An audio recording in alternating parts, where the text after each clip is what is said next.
বললেন, বাহ রে মিত্তির কায়েত, তুই একেবারে জমিয়ে দিয়েছিস। ভবানীপুরের বামনা, আমি তো আগেই তোকে বলেছিলাম আমি জমিয়ে দেব। যে ছবির গান তৈরি হচ্ছিল সেই ছবি মুক্তি পেয়েছিল 1963 সালের 24শে অক্টোবর। ছবির নাম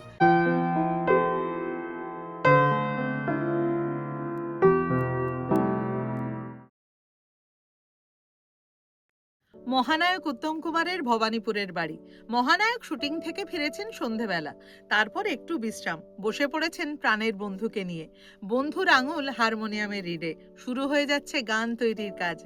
মহানায়ক বলছেন, শোন রে মিত্তির কায়েত, গান হিট করাতেই হবে। হ্যাঁ, বন্ধু শ্যামল মিত্রকে মাঝে মাঝেই এইভাবেই সম্বোধন করতেন উত্তম কুমার। এইভাবেই গানের সিটিংয়ে একদিন অনেক রাত হয়ে গেছে। একটি গানের সুর মাঝপথে আটকে গেছে। কিছুতেই সুর পছন্দ হচ্ছে না উত্তম বাবুর। শ্যামল মিত্র সেদিন হয়ে পড়েছেন ভীষণ ক্লান্ত।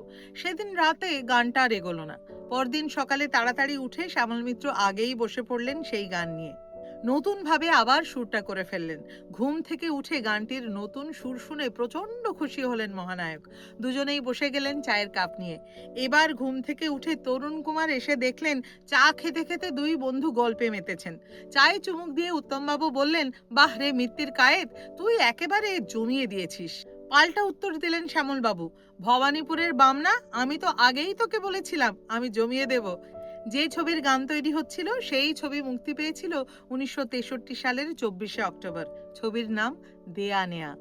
আর কোন গানটার সুর সেদিন রাতে উত্তম কুমারের আপত্তিতে মাঝপথে আটকে গিয়েছিল আর পরের দিন সকালে নতুন করে হয়েছিল, সেই অনবদ্য গানটি হলো, গানে ভুবন ভরিয়ে দেবে ভেবেছিল একটি পাখি, হঠাৎ বুকে বিঁধল যে তীর, স্বপ্ন দেখা হলো ফাঁকি, গানে ভুবন ভরিয়ে দেবে ভেবেছিল একটি পাখি।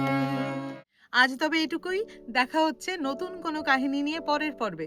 ততক্ষণ খুব ভালো থাকুন, সুস্থ থাকুন।